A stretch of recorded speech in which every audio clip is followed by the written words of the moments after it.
All right, good evening, everybody. Bice Ball here with the Goose. Great Hey, stock. everybody. How are we doing out back in California? Well, I'm pretty sure something you don't miss at all. It's hot.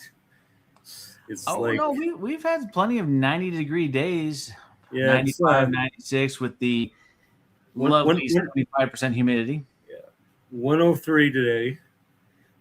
Luckily, today is the spike at a 4 weeks. It's the only one that's measurably over 100. Yeah. We'll be hanging out in the 90s here for the next couple of weeks, which is good. We'll be back in the ballpark on Friday, and for the first time this year, I'm doing Friday and Saturday Okay. because double giveaway weekend. Yeah. Yeah. Is Mr. Fitzgerald on the broadcast for the portrait say, a lot of our fans are only coming out for the giveaways. Well, since my main buddy is over there in Missouri, it's not haven't been going to as many games this year without you. Well, it's been a big change for me, and we start up again on Friday as well in Springfield. They're doing their Christmas in July, so it'll be a lot of fun. Yep, it seems to be very popular this weekend. That Christmas in July thing. I think it's what the ports are doing on Saturday. I think it's Christmas in July. Yeah, over the next 2 weekends of the minor league season, that's when you're going to see just almost every team be doing that. So tonight, we are here to talk the 2026 MLB Draft. We are wrapping up the All-Star weekend, or week, I guess you would say. Started on Saturday with the MLB Draft. We had, I believe, the first 4 rounds happened on Saturday. And then the All-Star week continued with the Futures game on Sunday and the second day of the draft, wrapping it up all 20 rounds. Then, of course, Monday night, we had basically one of the bigger breakout stories of the year win the Home Run Derby in Jordan Walker. It's kind of impressive to see him win that. Finally turning out to be the prospect we kind of always thought he would be. And then All-Star game yesterday where the AL won. And then now a couple of days off. Then we get to resume the season. So thought it would be a great time to get together with the Goose here and talk the draft. Do kind of a post-draft recap, talk about just what we saw, what we liked, what we didn't like, what we thought was surprising. And then we're also going to open up some cards tonight. I don't know about Goose, but I do have a mega box of the 2026 Onit Gravity College Baseball. Yep, this has actually been a very interesting set to me. We'll get to that later on, talk about that. I've done a little bit of a checklist breakdown. It's a 100-card set about guys who did get drafted and did not. And so let's start off with, what are your initial thoughts from the draft? Well, this was a very interesting draft in terms of it got wacky fairly quickly. And there's some guys that, literally all year long they've been saying we're going to be at the top of this draft. One young man who was supposed to be, up near the top in the first round was much further down the list. Of course, the first team that kind of broke rank was my Pirates in number 5. The first 4 pick, most of the prognosticators had exactly right. And of course, Mr. Rock, the Rock. Wonder if Dwayne Johnson will let him use that. Now batting the Rock. Rock Chalawowski was obviously, and I may be butchering his name, but he was consensus number 1. But 2, 3, 4, number 4 is kind of important around here because San Francisco Giants got the number 4 pick. So we're kind of going to be interested to see if Mr. Oliva ends up running through San Jose. But after that, it got interesting. Yeah. And very topsy-turvy, very some surprises. Milwaukee reached, Kansas City reached. One of the teams that it looks like benefited was actually going to give you some guys here. The St. Louis Cardinals were able to do some things with the way the draft fell out to them. And they were definitely one of the early winners on day one through the supplemental with who they drafted first, which everyone figures is going to be a little bit below slot signing, but it allowed them, when they got to their supplemental pick, to grab a guy who should have already been off the board, and they're going to be able to give him more money over slot. So, and then you add in the fact that they had a second round and a compensation pick. Very, very strong start for the Cardinals with some very exciting couple good pitchers. They sound like they got one guy who apparently sits 98, can hit 102, but he has one pitch. And interestingly enough, I was reading through, I think it's the ESPN. They project him to be the first one of the Cardinals draft class to get to the big leagues, but they figure it's going to be because he's up there with that fastball. He's going to be a one-inning pitcher. So, then of course the Brewers, they did something interesting. The Dodgers third base coach, who I should know, last name Evil, used to, I remember when I was still in Southern California when he was coaching for the Dino Evil. Last year, Milwaukee took his son. Well, come around this time, and Milwaukee took the second son. So now they've got two Evils, both drafted at shortstop. They kind of said that this Evil might be a little bit better than the last Evil because last year's was drafted, I think, 25, and they took this Evil at 18. Though he was expected to be in the 30s, he was supposed to. They expected him to be a sandwich pick. So it'll be interesting to see what the Brewers are thinking there.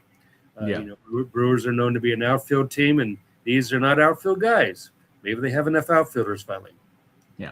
Well, one thing I thought that was interesting, kind of building up to the draft, all year it was Cholowski that was the number one consensus guy. And then with the last revision of the draft rankings put Rock at number 2, and then Grady Emerson crept up into number 1. No surprise, though, that the White Sox went with the college guy first, because right now the White Sox are in a very interesting position because they're having a fantastic season.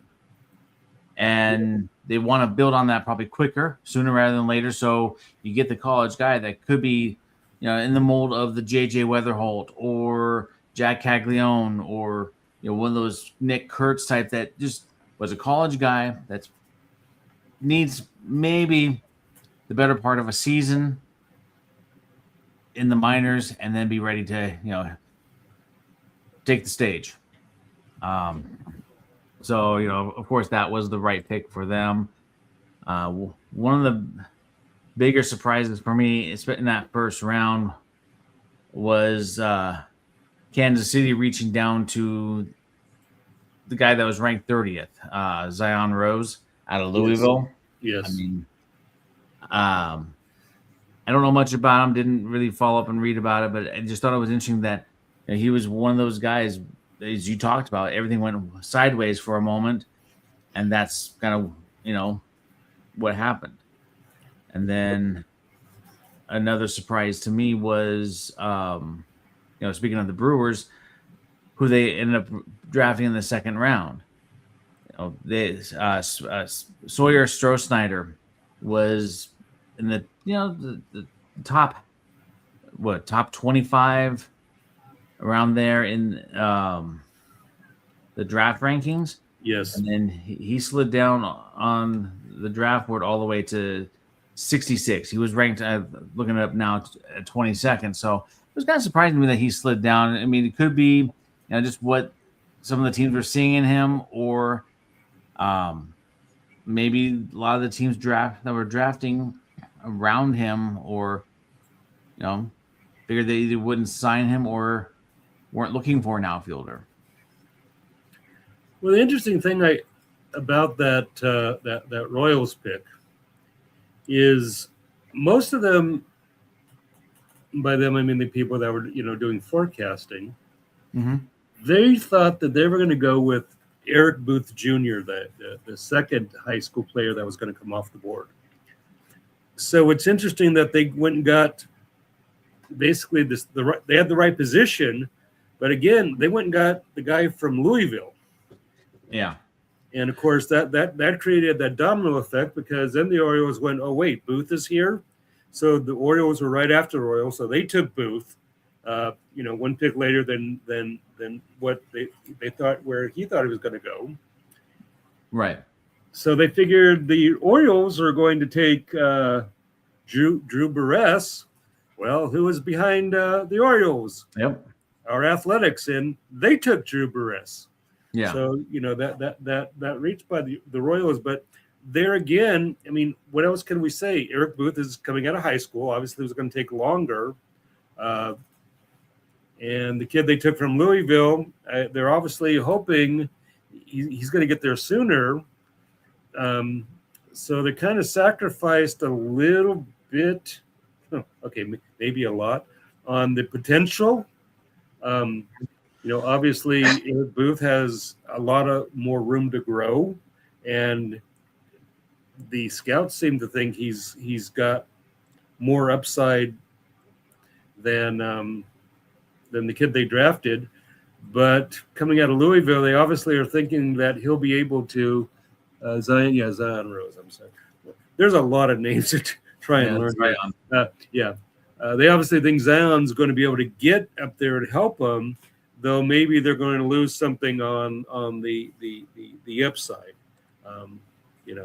But yeah, I mean they've got they got Bobby Wood Jr. They got Caglione that's at first base for them. The Royals do have a lot of polished hitters, and as you were saying, there's also Carter Jensen. Yep. Pasquantino, many guys, but I was trying to remember. I think the Royals are also in a similar position as the White Sox, where they kind of need to fortify that offense a little bit better, because they've really struggled this year offensively. There's a few guys that you expect to hit that are hitting, but there's a bunch that you expect to hit that are not, and that's one of their issues this year. And I think a pick like Zion Rose might help that. It's reading his bio real quick. Rose was actually a high school catcher in the 2023 class, and so it looked like he was going to be. They were thinking that he might get drafted as a catcher out of high school in 2023. He ended up going to Louisville, and they made him a full-time outfielder because Louisville saw something in him that they wanted to just help develop. So they went that route with him, and that's most likely what really kind of pushed him to the top of the class. It's going to be interesting to see what happens there. But I was trying to look at what happened here with the Cardinals in the first round. Like I said, they had some interesting things happen, and trying to go down the list and see if it's if they had somebody that fell to them that they weren't expecting, and it doesn't look that way, because they ended up taking Trevor Condon. Yeah, Trevor Condon, who was a high schooler out of Georgia. Right. He'll definitely take a year or two more to develop. Yeah. It looks like the only guy that really kind of quote unquote fell down um, on the Well, draft boards would have been D Kennedy, their fourth rounder. right. He was ranked 79th, and the pick number was 114. But you're looking at um, basically from the competitive B pick 72 that they had. I mean, three of those four picks, they actually reached down to get the guy that they really wanted because Right. Dawson Montesa was 161 ranked and was drafted 72nd overall. And so they actually, went after guys. They targeted certain people that they really just wanted. And, when you get to that third and fourth round, that's what you got to start doing as an organization because otherwise you're not going to improve your organization. Just if you keep taking the next best player, you're going to get a team of the next best player, but they may not be able to be developed as well. Yep. Well, the one guy that really surprised people, and the people that got surprised the most was the team that picked 14th, the Miami Marlins, because the guy who was supposed to be way up there at the top, Jacob Lombard, little brother of George Lombard Jr., obviously son of George Lombard, all the way down to number 14 to the Miami Marlins. And he's a Florida kid. Mm-hmm. So obviously when he came down to him, that was almost like a no-brainer because this kid is going to get to start at the complex. His low A team will be in Florida. His high A team will be Beloit. I still never understood why Miami went there and kicked the A's out. But anyways, then Double A, are they Biloxi? No, I think it's Jupiter. Oh, okay, yeah. Same right league, just different. Yeah, right. State. So then he'll be back to back down in Florida. Then he'll be off to Miami is their AAA. Anyways, he's basically going to be living at home for his career as long as Miami keeps a hold of him. And as we know, Miami, that's a team that develops and trades and gets more young talent, and so he'll be there until either he'll play there or he'll get really good and become a trade bait piece. Yeah. But one of I don't remember. I really should start letting these guys who I watch on TV. But there was an interesting overall feel in this draft, and it's going to be something to watch as we're moving forward, especially with the NIL deals that are available. There is not the incentive for the high school players to necessarily jump straight into pro ball, unless they just really don't want to go to college. Because it is possible, even if you go to a JC, if you've got talent, you're going to get picked up by somebody in the transfer portal. You can get an NIL deal, so you're going to get some money. These guys are getting paid in college. And from the major league standpoint, they really would like to get more polished players in. This is the first year, and our A's are a good example. As we can talk about that in a minute, maybe. The teams are liking this idea of getting polished players that are going to be able to slot into their current plans in the very near future. Yeah. So rather than waiting 3, 4, 5, 6 years, for a high school kid to, learn the professional tricks of the trade, for the younger pitchers, to work on that third pitch and be able to, have control, they're getting them much sooner. You just go in and refine mechanics, not teach mechanics. and then you got these guys in the major leagues a lot faster. Mhm. And that's probably going to be a thing more going forward, because you go down the list, there were not nearly the number of prep players in the first few rounds that we've seen in recent history. The top guys still shine, but there's a lot of teams that are getting experienced college players that are going to be able to turn around. Now, mind you, they're not all going to be Paul Skeens or Nick Kurtz, where you get drafted one year and you're debuting the next. But if you can get them up there, after just one maybe 1.5 seasons, Yeah. they're gonna go for it. Yeah, to your point, a quick count of the first round, basically picks 1 through 30. It's a little more than the first round because certain teams did not have their draft picks. But there was 9 out of the first 30 that were prep guys. Right. Might be worth looking at, the last 10 years, 20 years, and see how the landscape has changed. But I do agree with the NIL stuff because there's a lot more opportunities for college players now. And if these players want to make money, they have the opportunity to do so in college a little bit more so now than in the past. And so, unless you're getting drafted in the first, say first day, maybe as a high school student, you don't want to go and sign, and you just want to go play somewhere in college, and then transfer as you develop, transfer to a better school to get more recognition. Because that seems to be what happens a lot more these days. Yes, and I also noticed looking at some of these guys, there are a lot of graduate students, fifth-year guys.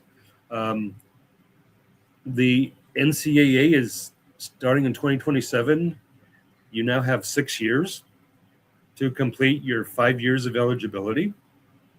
I wasn't aware that was a thing coming, but that's a thing coming. They also have proposed putting the ABS system in college baseball. It's been recommended. Now it's got to go to the Board of Governors to be approved by the NCAA. But if they're going to start training them on the automatic being able to challenge the balls and strikes, that's going to ripple through all of baseball. Not we had the the benefit here when we were going to the Rivercats to watch as they spent 3 years working on the ABS system before they took it to the major leagues this year. Something like that, yeah. So we got to see them tweaking it and then finally getting to what it turned into. And I know that the last 2 years, they with those 6-game series, they ran 3 with the umpires calling and 3 which were flat out computer calls. And there was no overturning the computer on those. And it was that was always a rather interesting experience. But look at it. The next thing is signability, and I thought it was interesting.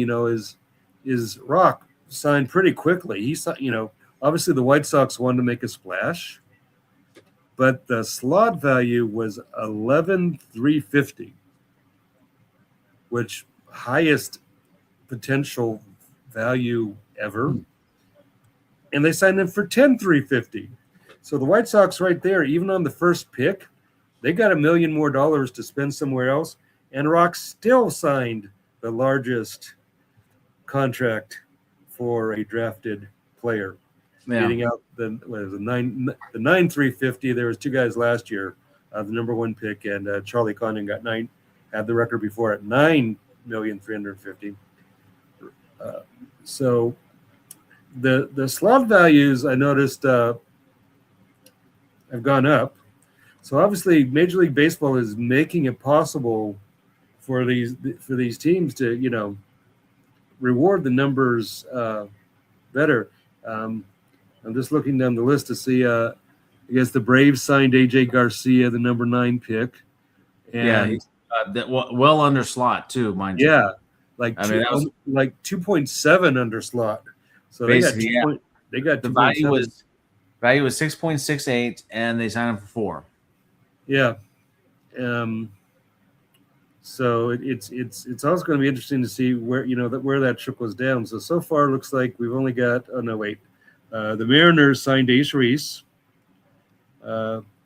Pretty close. It was a pick value 3.8. They gave him 3.5. So, but they got 300,000 to move around there. Yeah. Um, One of the fastest ones was probably actually pick number 26, Carter Beck. yeah. I mean, they signed him under slot, but then again, he is he's the guy that moved up the most in the draft. Yes. As far as where his ranking was versus where he was drafted. I mean, he became a first rounder with a 26th overall pick, and he was ranked almost at 200. He was at 193.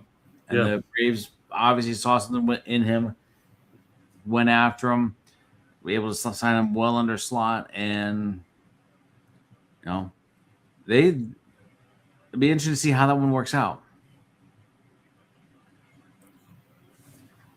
Yeah, looking at, well, I mean, he slashed 346, 446, 637, 35 extra base hits for Indiana State this year. So he definitely put in the work, put up the numbers, and then you fall behind him in a team that the Mets. Have you ever just sat there and wonder what in the heck the Mets are actually doing?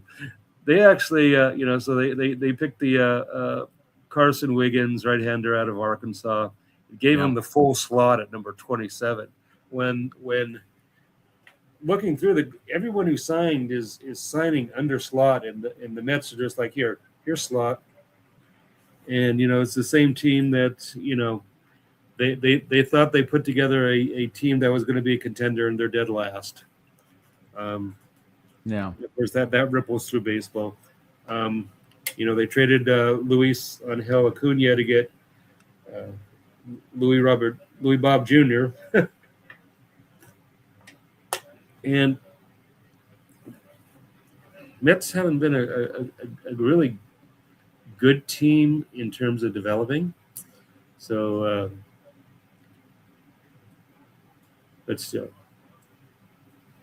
I don't know. Anyways, going on, I don't know if anyone doesn't look like anybody else is signed in the first round.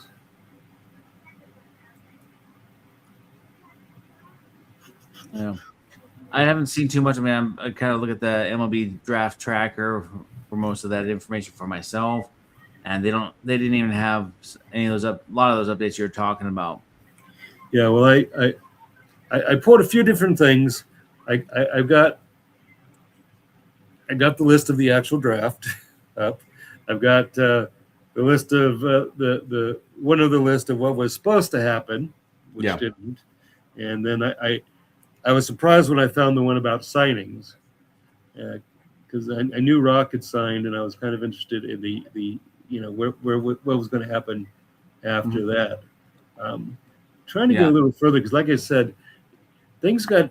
I mentioned the fact.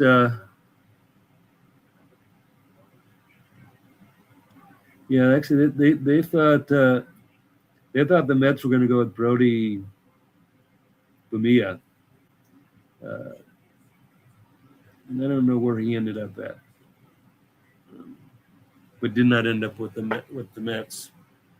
And that's the problem is they got to the point they jumped down, and the teams. I think it was 5 teams that got penalized 10 spots for salary cap level 2 violations. Dodgers, no surprise. Their 30th pick ended up being number 40. Yeah, but I'm sure none of us feel sorry for that. Well, even like Toronto was penalized because they had the 39th pick. Yeah. But yeah, I mean, at the same time, all that is what it is. To be honest, I really, I don't know. Something seems a little like there needs to be something different with the draft order and all that. I mean, it's still a work in progress.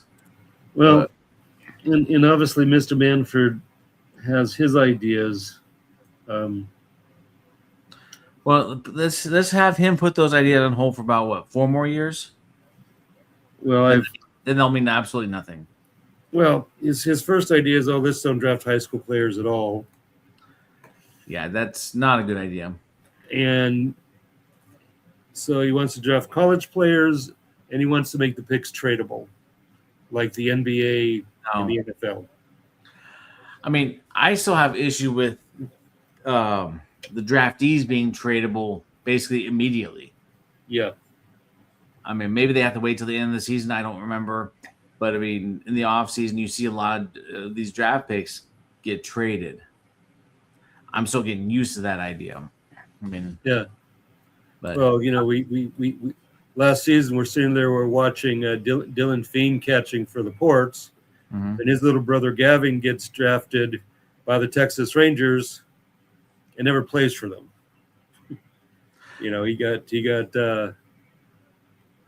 He went to that lovely development organization known as the Washington Nationals. I don't even because the Rangers thought they needed a certain pitcher. Or was it Tampa Bay Rays? No, anyways, it was Nationals. Okay. Yeah, they got. Was it Mackenzie Gore? I think it was for. Yes, that's his Mackenzie Gore. Like this giant gift basket of prospects. Yes. I mean, the Nationals did fleece Texas on that one. I'm just gonna say because I mean they also got, is it Alejandro Rosario? Yeah. One of the, I think he's still in the top 100 list of prospects. Gavin Fine, and like there were still like 2 or 3 others that were actually decent looking names on that trade. Yeah. No, I think in the long run, the Nationals are going to make out of that because, we got to see Mackenzie Gore on his way up, and he was killer in Lake Elsinore, but as he was going up the list, it became a little more of a struggle, and when he got to San Diego, well, and this will be this is his 3rd major league team that he's been with. Yeah. And you look at it 2 ways. One way is, he's not doing well enough to stick with one team, or he's good enough that teams want him. Yeah, well, he was one of those pieces that went to Washington with Soto, along with James Wood, Robert Hassel, which nobody seems to be winning that trade right now. I mean, Wood's about the only one that's really turned into a player. Yeah. Going from San Diego to Washington. Yeah. But the Cardinals are, here's some names you might be looking out for. Rocco Maniscalco was a shortstop they got in the 2nd round. He was projected in about that 28 to 35 range. And they were able to get him, it doesn't say, but he's listed, according to ESPN, he's going to be their best value because of where he fell to them. I mentioned that the kid with the fastball is Cal Randall, who they drafted in the 5th round, but he literally has a fastball. His changeup and slider, which are things he was attempting to work on in college, didn't really pan out. They might do a little refinement on the slider, because generally, if you can make a fastball slider pitcher, so they probably will work with him with on that get a slider, but they figure he's going to be the quickest because he could be a bullpen arm, and St. Louis has been known for just getting those guys in the bullpen that come in and throw 98 to 102 for an inning, in front between the starters and the closers. So that's a St. Louis kind of pick.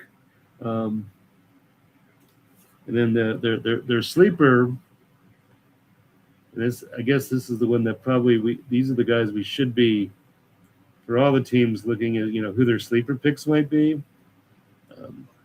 The Cardinals actually ended up with a couple. One is a right fielder named Andrew Williamson that they got in the second round, out of the University of Central Florida. Another one that was supposed to be picked a little sooner than he was supposed to. Notice we said that about pretty much every pitcher that every player that the Cardinals drafted. And you look at a history. We were talking about Mr. Walker winning the home run derby, and we've waited 4 years for Jordan Walker in the major leagues to be the Jordan Walker that was supposed to show up. Yeah. Well, he finally got there. Which raises that question. Is sometimes did he get through the system a little too fast? And there does seem to lately be a lot of teams are pushing.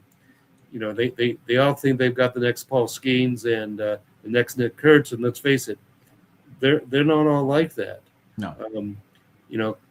Paul Skeens, his teammate Dylan Cruz was picked right behind him at number 2 by Washington. Mm-hmm. Dylan Cruz is yet to play as a number 2 pick overall, but he moved up to majors pretty fast. But yeah, he didn't say, and it's unfortunate. And hopefully he's just starting to get it turned around.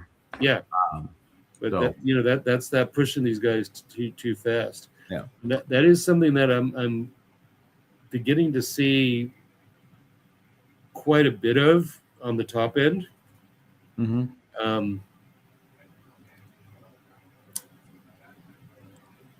What we're not seeing so much,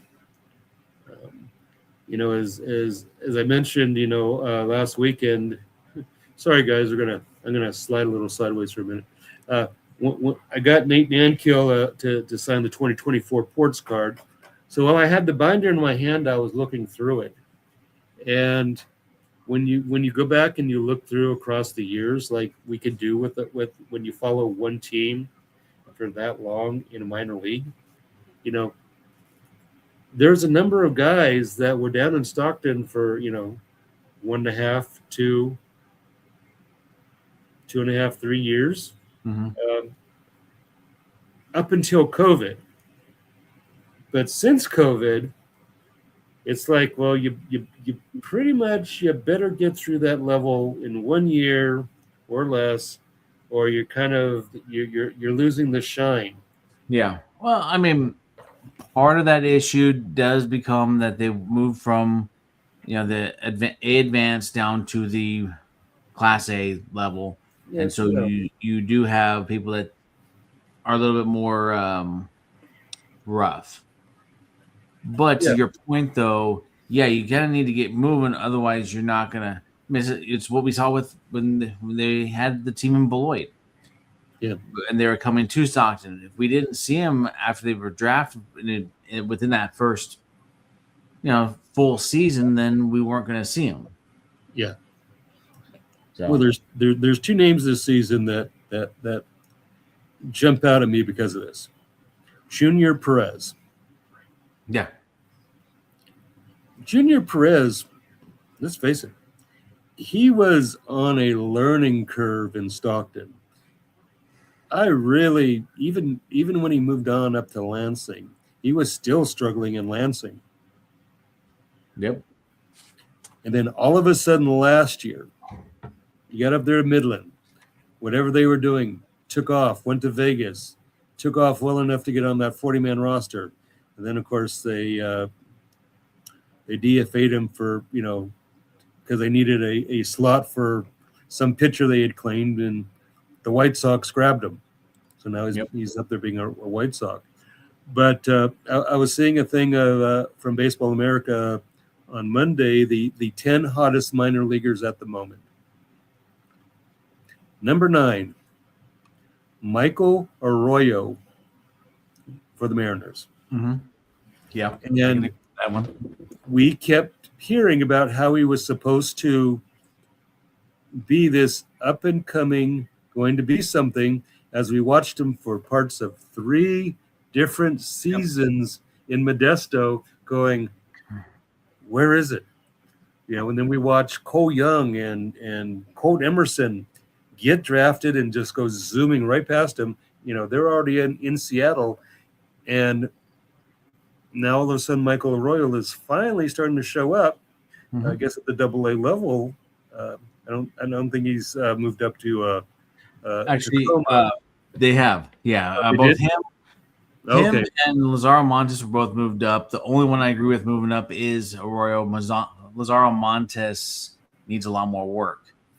Just a quick digression on this because I got to see them play with Arkansas Travelers about 2 series ago. So basically the end of last month, and there is a lack of hitting going on in that club. And I think that's kind of endemic with the Seattle farm system right now. Michael Arroyo was the only position player I felt that was worth watching. I mean, you got guys like Charlie Pagliarini, who is actually starting to step up, which I'm excited for because he's a decent guy. Yeah. But he's also one of those that you didn't think would step up. Now, is he going to make a pass AA? Don't know. But at the same time, compared to all these other top guys that they have that you expect to do stuff like Lazaro Montes, I mean, you're sitting there watching him strike out at a 37% rate. And yet they're promoting him to AAA. Sorry. He was batting at the time in the low 230s, and yes, he had 25 home runs, but he is the 3 true outcome guy. Yes. And he always has been. Yeah. And my theory is that they moved him up with Arroyo because those two have basically been together probably since day one. So, they keep moving them up together, and just to make make them both feel comfortable. Hopefully Montes breaks out of it, and Arroyo continues to do what he does. But it also highlights how hard that jump is from A ball to AA. Yep. It's actually a lot more difficult than you realize, and being able to watch it now for about half season. The mentality of the game is a lot different. They're actually playing to win. They're not playing to develop. Yes, they are still working on developmental stuff, but you don't have the pitching coaches telling your pitcher, okay, we're going to start with your slider. We want you just pounding the zone with that, no matter if you get hit or not. It doesn't matter. You need to just work on this pitch, make it work for you. And that's why when we sat there in Stockton, the pitching coach comes out, all of a sudden, that pitch is gone. They're like, okay, not working tonight. Let's go on to the next thing. We've had that conversation hundreds of times, really. Yes. And it seems like in AA, it's more about the game. It's more about trying to put a competitive team out there, but also trying to get all your players to be competitive, not just trying to develop them. Well, I think it's a known thing that AA, once you get to AA, teams are not afraid to jump a person from AA to the majors, especially the teams that have their AAA team in the Pacific Coast League, if they're pitchers, because the Pacific Coast League is a friggin' launch pad, no matter where you're at, and it can get very demoralizing. Yeah, Colt Emerson probably stayed with Tacoma for what, a couple weeks, if that. Yeah, if that. Yeah. I mean, some of these guys don't last very long in AAA, and that's a good thing for them. But let's shift our focus back to the draft for a minute. Let's talk about our team here. Let's talk about the Athletics. How did they draft? I mean, obviously, their number 1 pick came in with the 8th overall pick, and they grabbed Drew Burris from Georgia Tech. Yes. Can't complain about that pick. He'll probably get a little under slot value because that's typically what the A's do. The other one that stood out for me, which I thought was a good pick, even though they had to reach down a little bit, was their competitive balance B pick, Gabe. Uh, I can't pronounce his name properly yet, but Yeah, Um, yeah. I thought maybe Gackle. Yeah. Gackle. We'll be learning that name, I Yes. assume. He's coming out of Arkansas, so I heard his name not often, but enough around here to recognize his name when I saw the draft. I mean, I didn't get a chance to get down to Fayetteville to watch any Arkansas State games. I do know that I looked at getting tickets one time because I do have a store that I am responsible for that's down there, and the cheapest ticket I could find was like $30, and that was general admission. I mean, they pack the house night in, night out. On the weekends, don't even bother trying unless you've got tickets already. Mm-hmm. That's how different college baseball is out here. Yeah. But to me, as far as the A's draft, I mean, everything seemed kind of in line with what I expected. As far as what types of players they went after. But that was one name. Gabe's name kind of stood out to me as, probably going to be one of those really good picks because I think he could be along the lines of the Gage jump, 2 years and then making it to the bigs. Yeah, I've reading up on the guys after we drafted them. Mason Edwards, the pitcher out of USC, we took second round. Mm-hmm. He's supposed to be something. It sounds like basically he's a good, solid mechanics kind of guy. But the ones that are getting some notice is actually Jacob Duden, the pitcher we took in the fourth round or the third round. Yeah. And third round, fourth pick, out of North Carolina. Right, North Carolina State. Sorry, yes. Yeah. And Roman Martin, the shortstop they took out of UCLA in the fourth round. Well, he's not going to be knocking any of those guys in front of him out of the way, but they're already projecting him that he's going to be that kind of utility guy. They're expecting by the time if he gets to the major leagues, he's going to be that guy who goes out there and can play second, short, and third. Yeah, and probably even left field the way the A's have been developing that. It's that super utility. Yeah, they're looking at that. He has the ability to probably get up there with the super utility because he does bat a little bit, but he's not going to be showing Nick Kirch's power. And probably isn't going to be showing Jacob Wilson's batting. True, but he's going to be a little bit closer. And you're going to need somebody to do that because we know that there is a glut of guys up at that top level. There's going to be some moves. Yes, this offseason is not going to be easy. I mean, the trade deadline could have been a little bit more interesting had there not been so many injuries right now. Right. But, that super utility role right now, after guys get healthy again, would be best filled by a guy like Joshua Kuroda-Grauer. Well, that's probably where I think he's going to have to stick. Yeah. Though, Max Muncy, our guy Max Muncy the second, he's gotten a lot of opportunities, but he's also been asked to go back and work on some things in Vegas this year too. And let's face it, Joshua is taking good advantage of his opportunities in West Sacramento. Yeah. Well, I mean, I haven't posted yet, but I actually started working on a article about Joshua Kuroda-Grauer way back in May.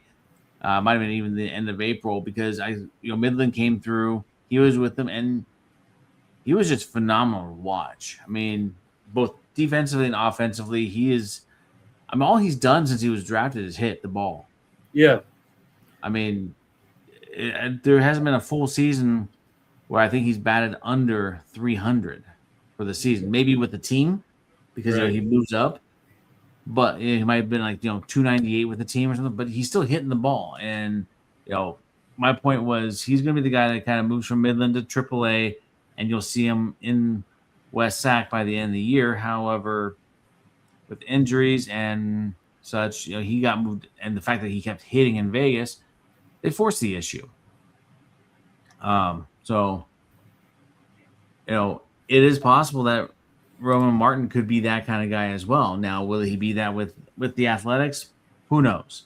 Yeah. It could be like a trade chip because there might be another team that has something that the A's want that be like, hey, you got this guy here that you really want from us, and we like what Roman Martin can do, so let's work something out. Yeah. Well, it's interesting you mentioned it because you're talking about Gabe Geckel and being similar to a Gage Jump, and we both were excited about Gage Jump, even though he jumped over the top of us, and we didn't get to see him out here. And of course, he's lived up to his name because he's just jumped up the ladder, and they're nice enough to give him the number 61. So of course, he's of course 61 Jump Street out here. Okay. But we need those kind of pitchers, and unfortunately, I'm pretty sure that we may see some of these infielders move to other teams to get us some pitching because we still have not enough pitching. I thought we had, that there had been a good crop through the last 3 years. And then I was looking at that Vegas roster and I'm like, where the heck did they go? Yeah, no, that's Vegas is, as you said before, our conversation over the weekend, a quad A team. Yeah. Because it's got a bunch of guys who, were major leaguers. They're just trying to kind of fight their way back and, they could be good on some teams, but there's just no room for them anywhere. Yeah. Well, Blake Beers is one of the ones that I'm trying to figure out where did he go? Because he stood out here in Stockton on some teams that were less than stellar. He stood out, and he went to Lansing and was pitching well, and he went to Midland and he was pitching well, and then.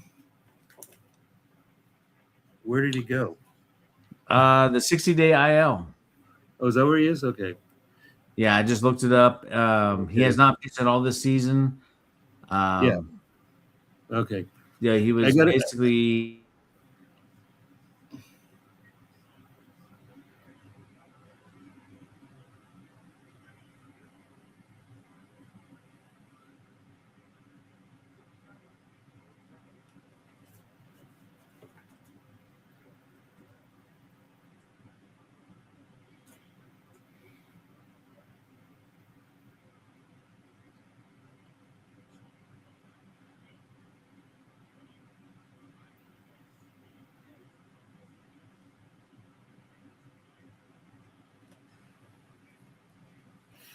Yeah, so while you're looking at some of the things that that jumped out at me is we had 21 picks. We picked 11 pitchers.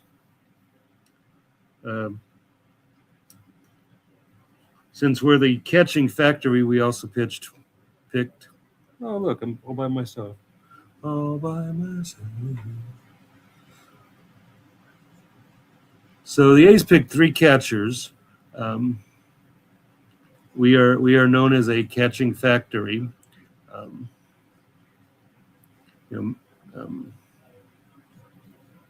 about that. You ran into a problem. Let's reboot you. Yeah, I saw that. So while you were looking up whatever, I was looking at our draft list, and we had 21 picks. Right. There's 11. We picked 11 pitchers. We also picked 3 catchers because, as we know, we are, for some reason, the catching factory of the major leagues. though I don't think any of these guys will be anything significant because the first one we picked was in the 6th round, and the other ones are lower. So I think those are just going to be organizational catchers. Because somebody needs to catch for these 11 pitchers. The thing that we were talking about, that high school versus college. So we know that the A's have been picking high school talent. So this year they did not select anybody from a high school until the 14th round, and he's a pitcher. And I would not be surprised, because I'm pretty sure he has a commit somewhere, that he might be one where he doesn't take the money right now, takes his commitment, gets the NIL money, going to go wherever he's going, and let's see where was he out of? He's from Pennsylvania, so not sure. Probably he's on like North Carolina State, South Carolina, probably on their radar. Well, it looks like his commit was with the University of Pittsburgh. Oh, okay. Well, maybe we will sign him. Yeah, but then again, he could decide to pitch for a year or two. I think it's 2 years, and then he can do the transfer portal. Yeah, I think you have to be a sophomore for that, or going into your junior year. Yep. So it's always possible that he could still go to college, still do all that. Right. But then on the other hand, if you just look down the list of the guys we drafted, you just look at the colleges that we drafted them out of, there could be some surprises here. Yeah. We drafted a couple guys out of Liberty, which has been enough. They're getting some traction in the NCAA. So they are, yes, they're becoming a pretty well-known school, actually. Yeah, 7th round pick is out of Campbell, Liberty, Cincinnati, Wake Forest, an outfitter out of Wake Forest, UC Santa Barbara. They're actually becoming a much better school, especially for pitchers lately. Right. Then we got. The 15th pick is out of Wisconsin, Milwaukee. Yep. I mean that's the kind of guy that ends up being a sleeper. We got our 17th pick is out of Florida Gulf Coast. So we drafted him out of a community college. That has sleeper all over it. Yep. Then you had Kansas State with Bear Madliak. Yeah. One of the two catchers at the back end of the draft. Yep. And the other one, I thought this one was interesting. Anthony Marnell IV. So I don't know if Ricky ran into this, but what happens with me on draft weekend. Yep. Get the name, I plug it into eBay, start looking for the cards. Well, plug in the name, and up comes his dad. Anthony Marnell III has bobbleheads. Really? Because he is big in the gambling industry.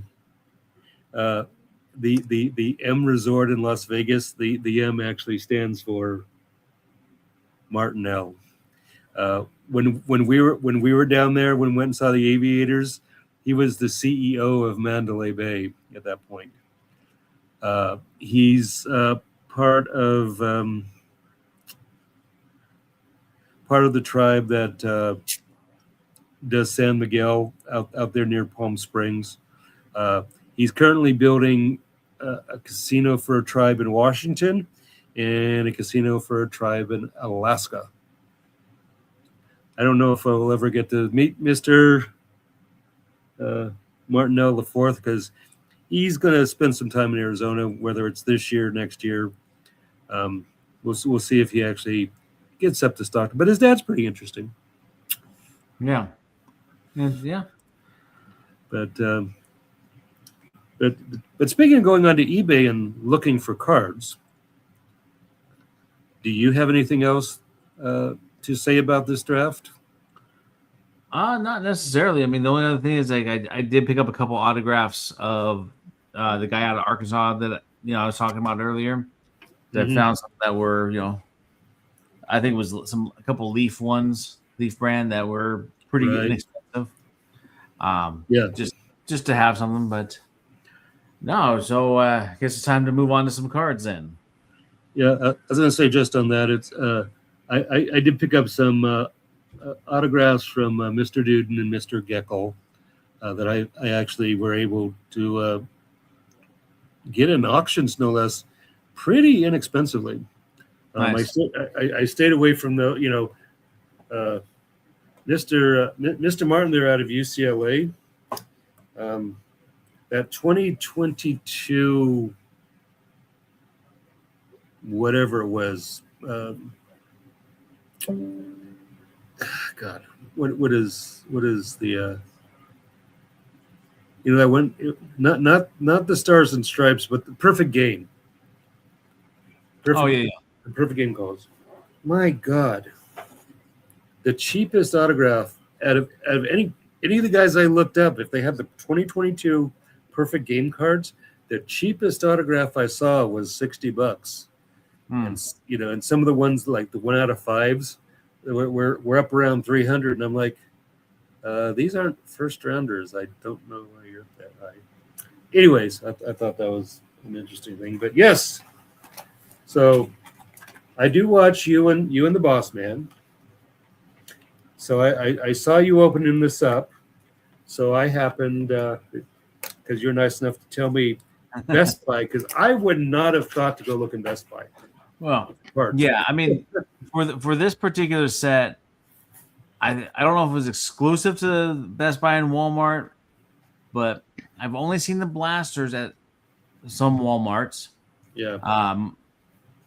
Admittedly, not around the Springfield area. I think I picked up the blaster I got out of Wichita when we were there a few weeks back, and then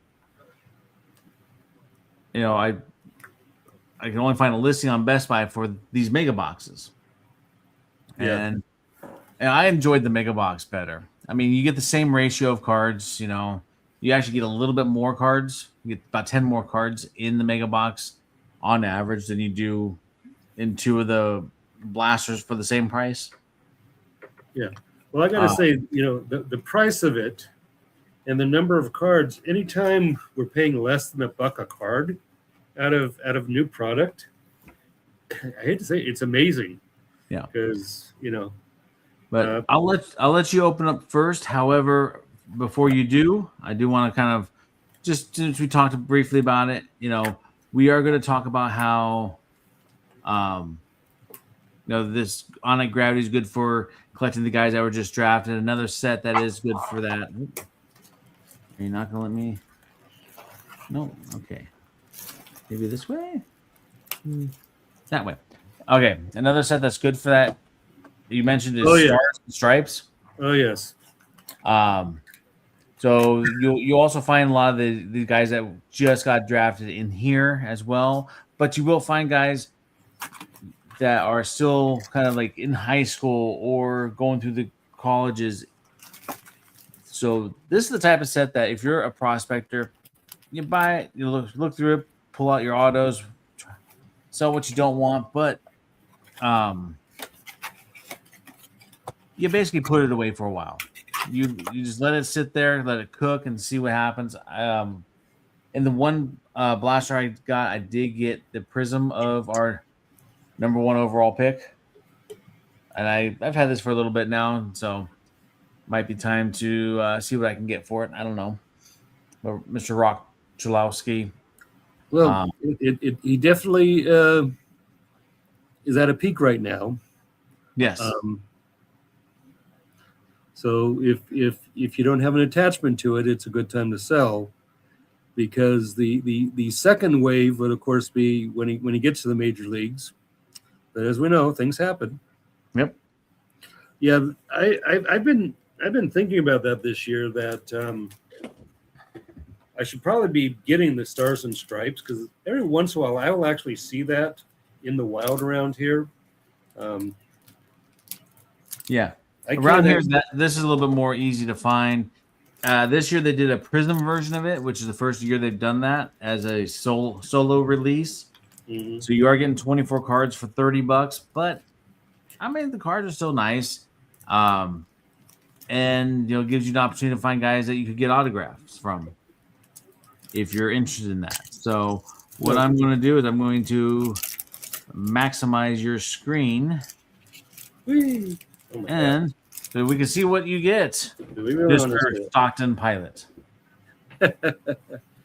Yes, I need to get him. So right off the bat, we get Cameron Johnson.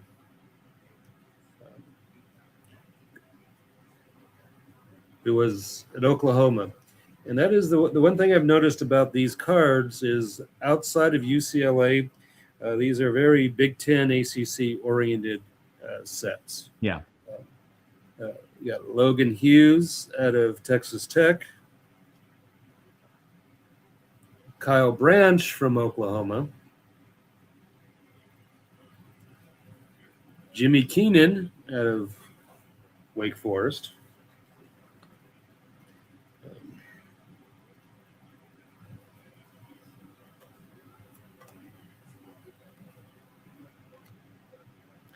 I'm going to guess this is probably the insert version of Kyle Branch from Oklahoma.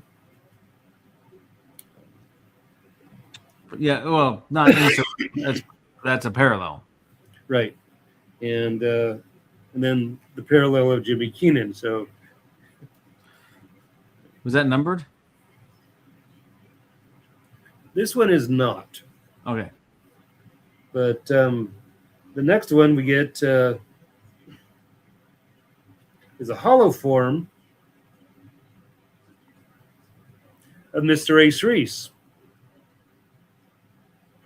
who Nice. is one of the guys that got drafted in the first round and has actually signed his contract. Yep. Got Jack Bauer. So just as a side note, the hollow form is one of their rare inserts.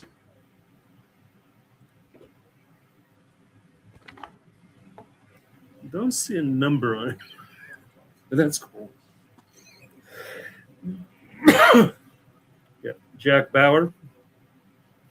Hope he's going to be around for more than 24 hours. But I love the fact. There it is. Jack Bauer, number 24, Mississippi State.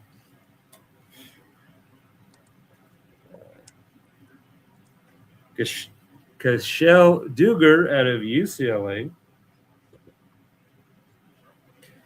And then if you remember the very first card, Mr. Cameron Johnson, this is the numbered out of 199 for Mr. Johnson from Oklahoma.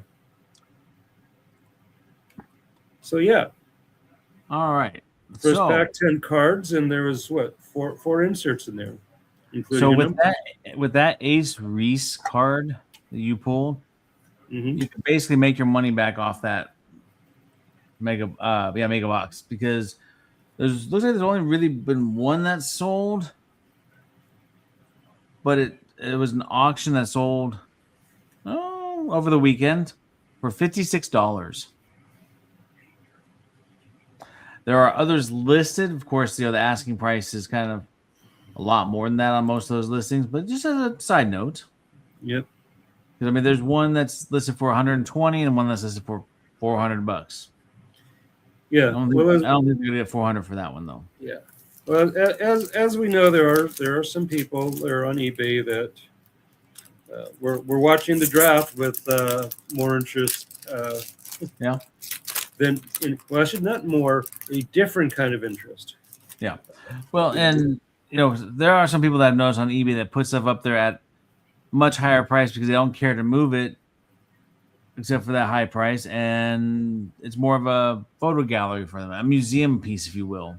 Yeah, look at my cards. Yep. So the second pack, got Noah Franco out of TCU.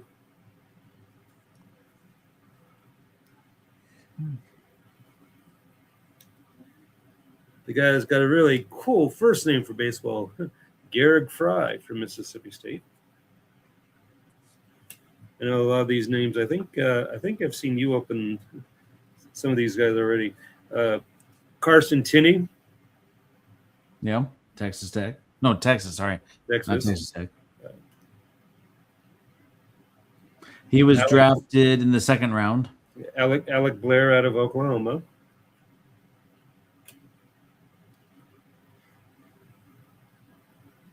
This could almost be a commercial. Wonder if it's related.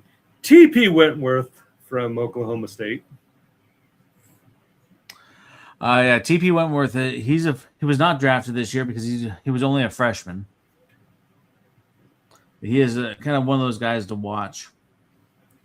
Yeah. Bryce Chance out of Michigan State.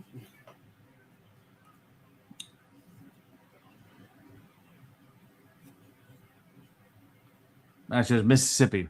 Is that Mississippi? Okay. Yeah. I remember you were having fun with this name from UCLA, Mr. Levu. Mulavi Levu. Yeah, he was a Comp B pick, I believe. You got Chase Brunson from TCU on a hyperdrive. Insert.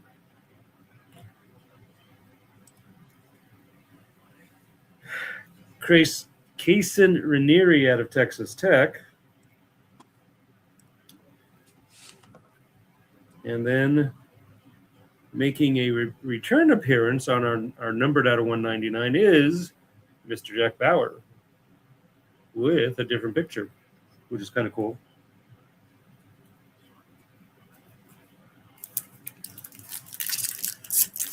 Yeah, this is, like I said before, this is the first year they've done this product, and the wrappers kind of indicate that it is their first year doing it. The nice plain silver foil. Yeah, if you haven't seen it before, it's nothing but silver, which is fine, you know. Yeah, I mean, it's really the only retail release that they do. I mean, they only do one thing at a time. And so they were able to kind of keep it under control. We're not getting random stuff in there. Michelle Duger for UCLA.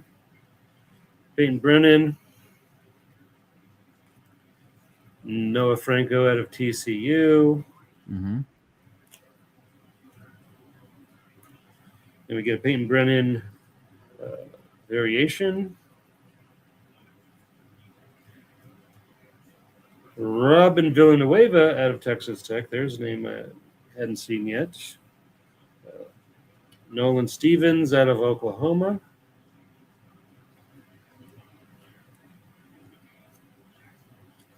Marcel Harsh out of Wake Forest.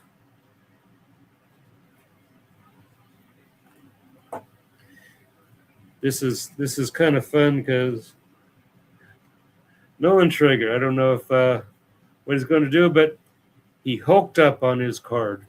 Yeah, that's I think that's called the Galaxy insert. But he got the Hulk up on a card. Oh yeah, college. That's kind of fun. Brock Willis out of West Virginia. First time I've seen a West Virginia.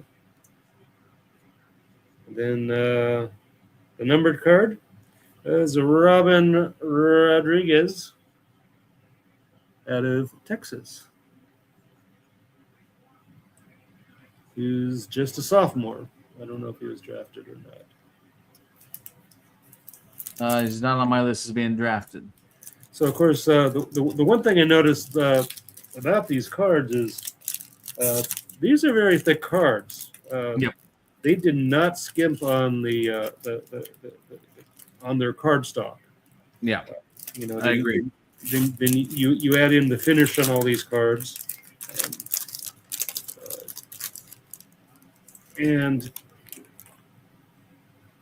this was the price of a normal mega box of Series 2, and obviously,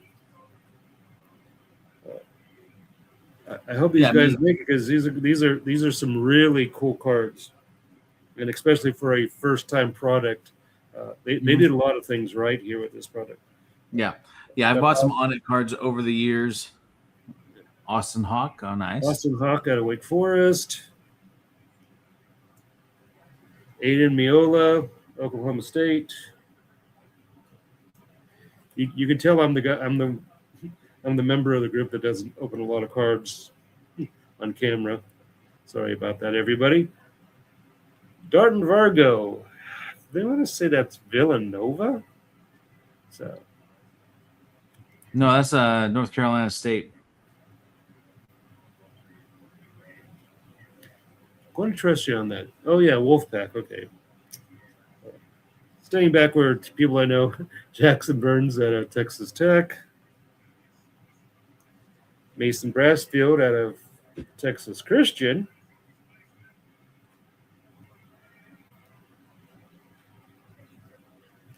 Because Mikey Ryan out of NC State. Logan Hughes out of Texas Tech.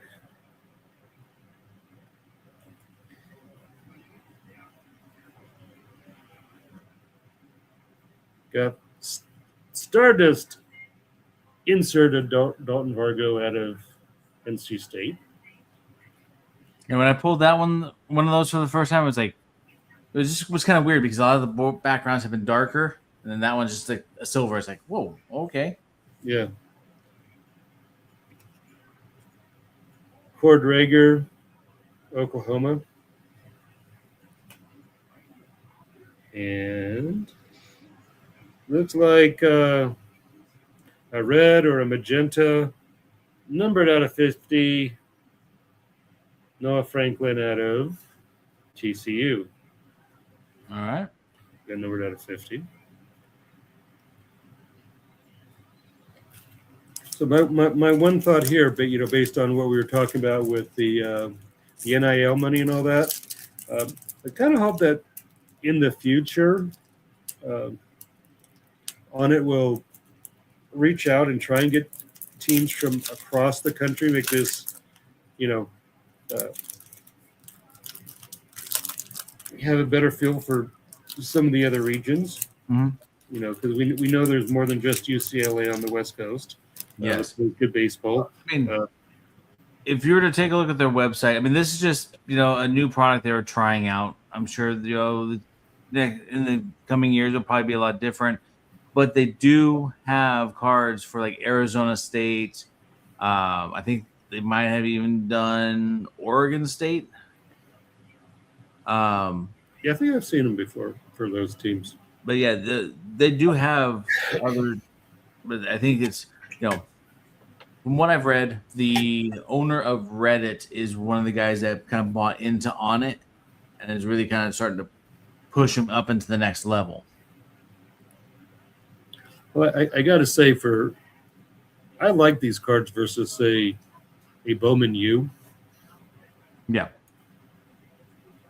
But that's as spicy as I'm going to get. Brock Thompson, Oklahoma State.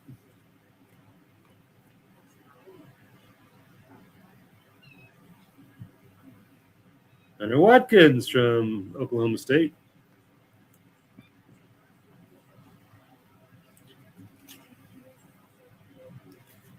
Matthew Graveline, or Gravelini, out of West Virginia. Brock Willis out of West Virginia. Connor Mohan, Texas Tech. Alec Blair out of Oklahoma. Austin Hawk, Wake Forest. The insert, Carson Tinney out of Texas. Duncan Marston out of Wake Forest. And then the numbered card, which numbered card in every pack, Nolan Traeger out of TCU. Nice. Five of the 6 packs. All right, we got a last pack here. Last pack. Brett Crossland out of Texas. Heath Andrews, North Carolina State. Creason Rayner out of Texas Tech. Jimmy Keenan out of Wake Forest. Matt Quintana out of Texas Tech.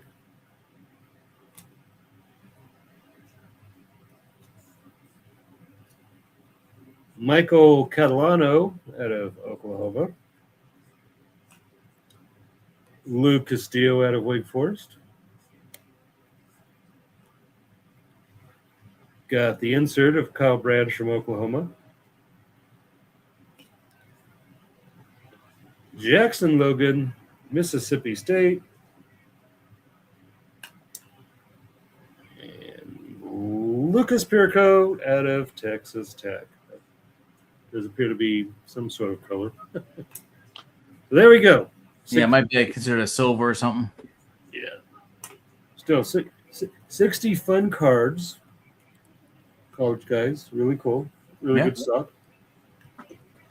Yeah, I mean, this is a set that I like. And looking at the, taking a close look at the checklist, one of the things I did notice is that it reminded me of our old friends from Fleer.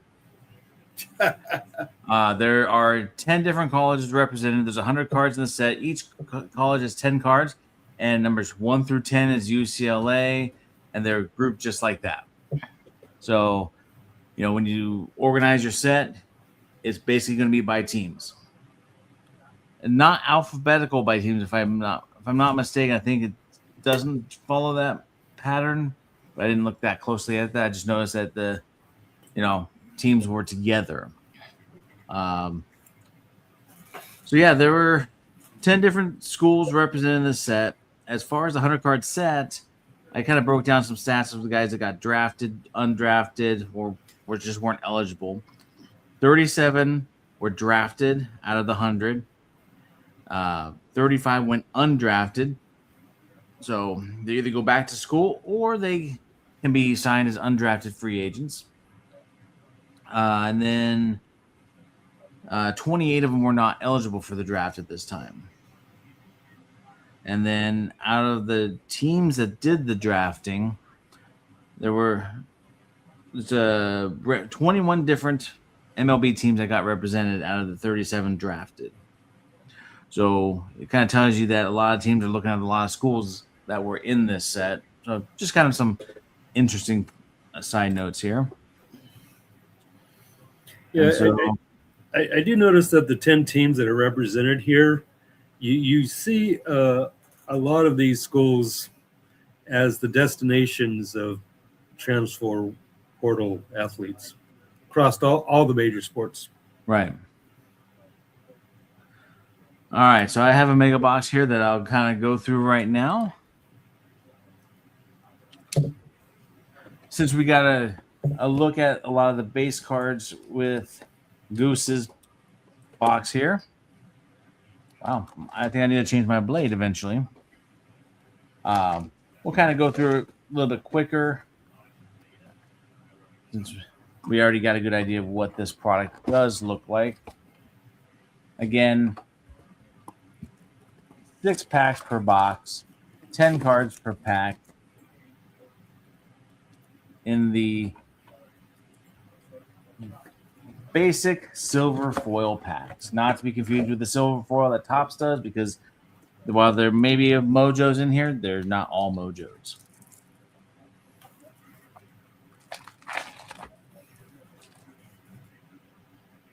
So pack 1, we got Adrian Rodriguez, Andrew Wiggins, Connor Mohan, Alec Blair, Kyler Thompson, Jason Walk, Andrew Wiggins, a Galaxy insert of Duncan Marston. Looks like a silver black parallel of Colin Ritchie. And first Serial numbered insert, Marcelo Harsh from Wake Forest. That's numbered 6 of 50.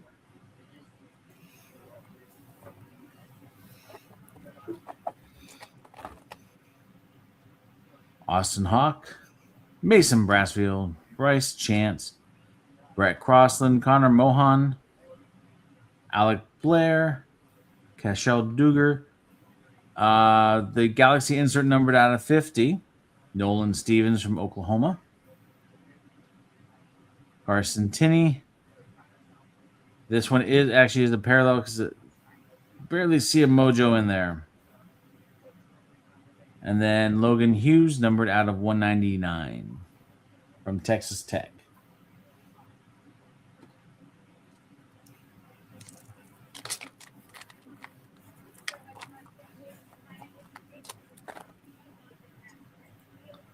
Tyler Pitzer, Duncan Marson, Colin Bruggeman, Chanson Cole, Brendan Brock, Blake Morningstar, Avery Ortiz. Got one of the Stardust inserts for Jason Walk. Marcelo Harsh, numbered out of 99, and Matthew Einig out of 199. So 2 numbered parallels in here. Halfway through. Excuse me.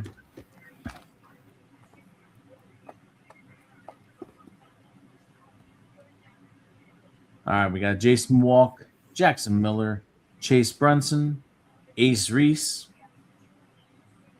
Gavin Kelly, Carson Tinney, Jacob Duden, an Ace Reese Gravity insert,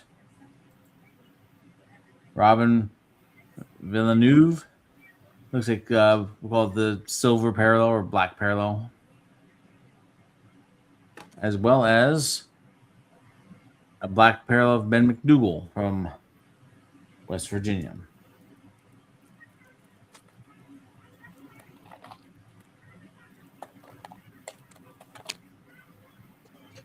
Keith Andrews, Armani Guzman, Aiden Aguayo, Walter Quinn, Paul Kramer, Aiden Teal, Davis Rivers, Hyperdrive of Molavai Lavu. We'll keep him upright this time. Jackson Logar, and Logan Redeman, numbered 5 of 199. One more pack. I will say I've opened up 2 megas, 1 blaster. I have yet to see a base Rock Cholowski card. Oh, there it is. On cue. Yes, I guess he is definitely the chase card of this. Yeah. But it's like I've opened up, like I said, 1 full mega, 1 full blaster, now almost a full mega, and now finally got his base card. Nolan Traeger, Jackson Logar, Nolan Stevens, Jack Bauer, Hayden LeFew.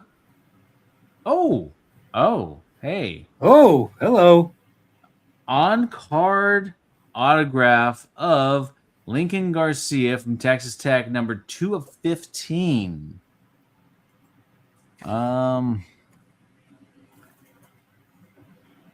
He was not drafted. He was a freshman last year. It's a Galaxy signature card. That's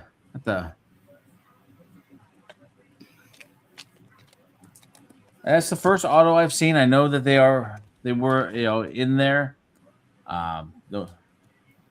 Unlike some of the other sets, they didn't really release odds. It has kind of a little firework type of foil. All right, very nice. And then a Galaxy of Mr. Number 1, Rock Cholos. There you go. And then a parallel of Davis Rivers, and then Noah Franco, 175 of 199. Yeah, this has been a fun set to me. I mean, I've really enjoyed opening these. You know, as you stated, and I've stated on the pack opening I did for the Blaster. I mean, these are good quality cards. I mean, yes, they do. Some of them do have a little bit of that chrome bend to them. Yeah. But, you know, when you get the heavy card stock with the type of, you know, coatings they put on there, it can happen. It hasn't happened as much with this set, but, you know, take one last look here. I have to kind of follow him, see what he does, and, you know, maybe he ends up being a top draft pick prospect here in the next couple of years. Yeah, definitely keeps you connected to that young man, anyways. To more than just somebody that we open up in a Bowman product or such.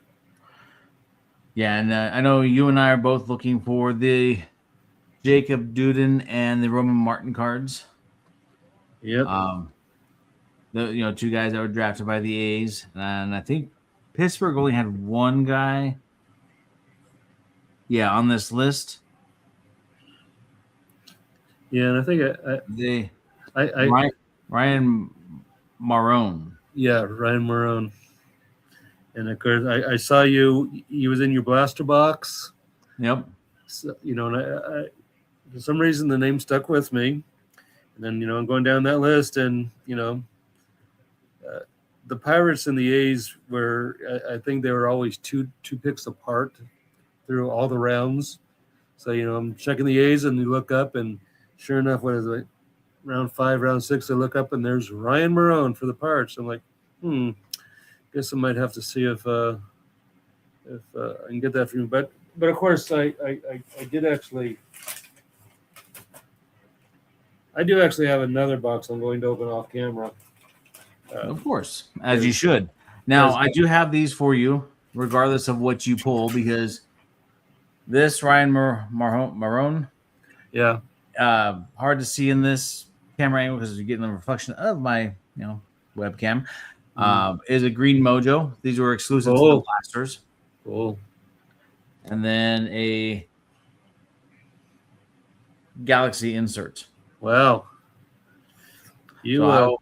I will put those with your cards I got signed from the Midland series, and possibly see what happens in a couple weeks when I go to Oklahoma City to see the Aviators.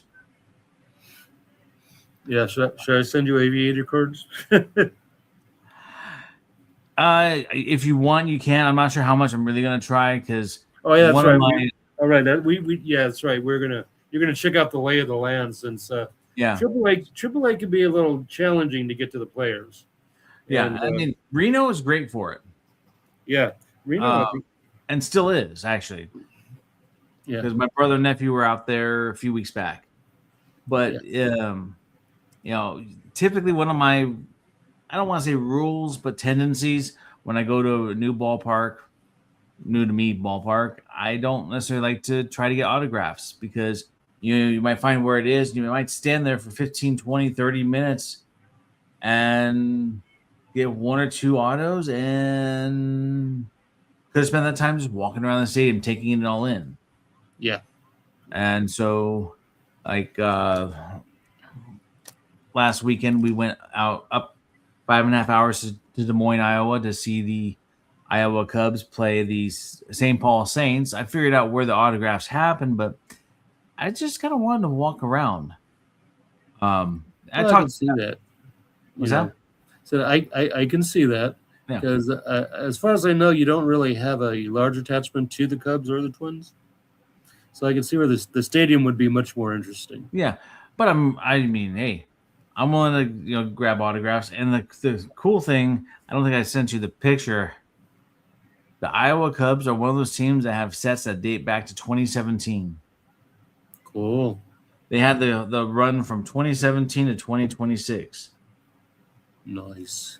And I some like you'll mark down like $4. Yeah, as you know, I like when we're able to walk in and do that. We went to that San Jose Giant game that one time. Oh yeah. And I was able to buy back so far. Buster Posey was in those sets. Yeah, the 08 update set that they had. That was the first. That's the first one I have in my set that is not from the 90s. Right. Because early 90s minor league sets were just, you could go on eBay, find them for like $4 plus shipping. Yeah. But it's funny for me to open up the San Jose Giant and Stockton Port binders, because I do have those cards from back in the day. Yeah. And I have some of those sets. The ports I've incorporated into the binders. The San Jose Giants not yet, but they are in the queue, we'll say. Yeah. My queue is still right now with getting the Midland set. I need to get Midland into a bigger binder because I've maxed out what I've got. Yeah. And I have yet to get Reno into a binder, and I have like 5 years of Reno sets, and whatever year that was, we went up there. I think it was 2023. So, and I don't even have the 24, 25, or 26 sets, so I should probably run those down. I'm actually looking forward. I'm hoping on August 2nd I'm cleared for my eye surgery. Well, actually, I'm going to test it a week from now because I'm getting on a plane and flying to Seattle. Right. I'm pretty sure, based on what my doctor told me, that I since the obstruction in my eye has been gone for a few weeks, I can actually look out of my right eye. And nowadays, my right eye and my left eye will work together, which they weren't before the surgery. But I did have to basically stay here at this level of altitude. So I have not gone to Reno. And I've seen some other friends, not our baseball card autograph friends, but other friends who live in Reno who talk about going to the games. A couple of them have season tickets, and they said, "Hey, you should come up to a game." So I've been looking to see, to pop over the hill finally and go to Reno and go see a game back there, with Reno, because Arizona, they start out as Fresno Grizzlies, and then they wait, did I get it right? No, I'm sorry, that's Fresno's Colorado. Visalia is Arizona. Yep. Of course, the team I don't get cards for. Yeah, I've got a few of the Visalia team sets that I've picked up, or people have picked up for me, because when he was doing a lot of traveling, Chris Dunlap would be the one to pick those up for me more often than not. I did buy the Amarillo 2026 team set because we got them in for 3 games this week. So I've got that. I'm going to go through that, see if I can get anything done up. Drew Jones is with the team. He's doing all right, and he's still fan friendly. Gotta love that. Yeah, I hope he doesn't lose that. Wonder if he'll be if he'll get a couple days off to run to upstate New York here. Actually, I think it's like next weekend, isn't it? Not this coming weekend, but the weekend after that. I think that's when the Hall of Fame induction is. Yeah, because it's still in July, right? Because I know August 1st is the Saturday. Right. So it's whatever the 26th. So that would be the 25th, 26th. Yeah, I guess I should have those dates in my head because that's when I'm going up to Washington to play. Yeah. Hopefully, they'll give him a couple of days off, because I think it'd be pretty cool if he could be there with Andrew when Andrew gets inducted. Yeah, and more than likely, I mean, they'll give him the option, I'm sure, because I mean, when does that ever happen? Not often. Exactly. I think what was the last one? Derek Rodriguez, when Pudge was inducted. Yeah, because he was somewhere in San Francisco's system at that time.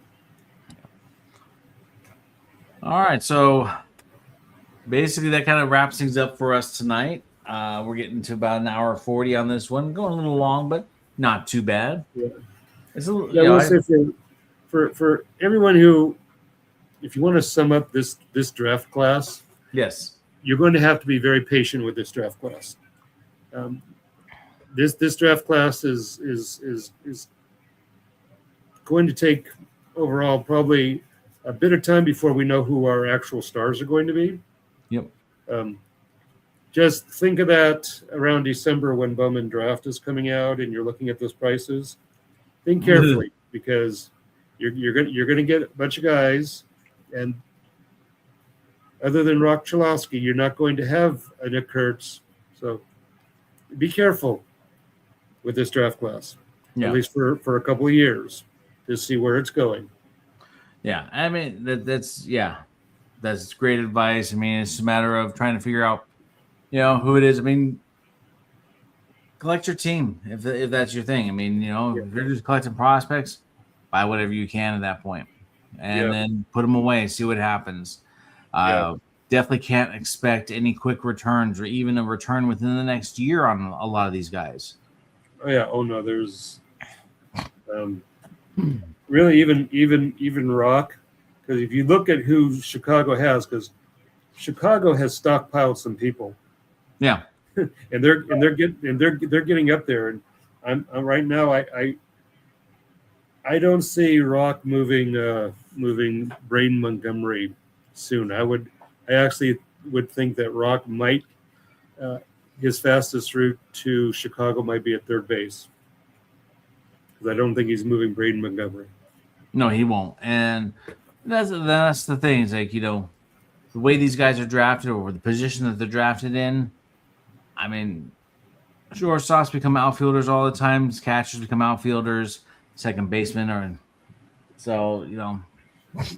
Heck, some may end up as pitchers. Yeah, they're gonna play where they can to make the team.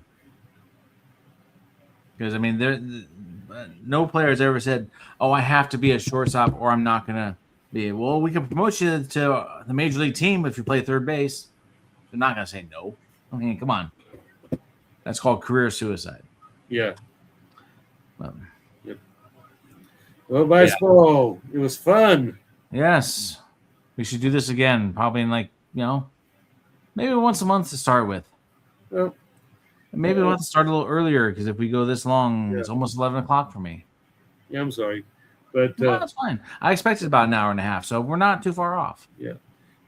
I will say with my band's travel schedule, so when I get back, whatever. What day is it today? 15th. 15th, so 13th. So on July 27th, because we will just be getting back from Washington, my band is not going to rehearse that night. So I couldn't make a guest appearance on Cards and Coffee. I'm just saying, and I will shut up this time. Really? Yeah. No, it's all good. And I can even bring cards for that coffee. Well, I don't know. It's kind of, as you know, coffee is a required. No, I'm just kidding. Yeah, I watch you guys. Yeah. I don't. If y'all are drinking coffee, it must be decaf, because you got to go to bed, and boss man is the boss man. Caffeine doesn't necessarily affect me that way too often. But yeah. Well, I mean, we'll see. I mean, if we end up doing a show that week, we will definitely send you the invite. So cool. It's been great talking to you. I mean, like I said on Sunday, I would, I kind of miss some of the conversations we've had. Because, we used to sit there at the games, just you're keeping score and we're just chatting about, what we're seeing. And so I kind of miss this. And thank you for coming on here with me. And, Yep. It's been fun. I gotta say one thing. We do this shit and it's like, okay, well, sorry. Maybe I should buy a plane ticket to Springfield here sooner or later. Good night, baseball. It's been fun, Goose. We'll For the Goose Scott Collectibles, this is Bice Ball. Thanking everybody for joining us tonight. If you're watching the replay, don't forget to hit that like button, subscribe to us. We do have a giveaway when we get to 750, but we're still stuck at 748. It's okay though. Thank you for joining us, and we'll see you next time. Good night, everybody.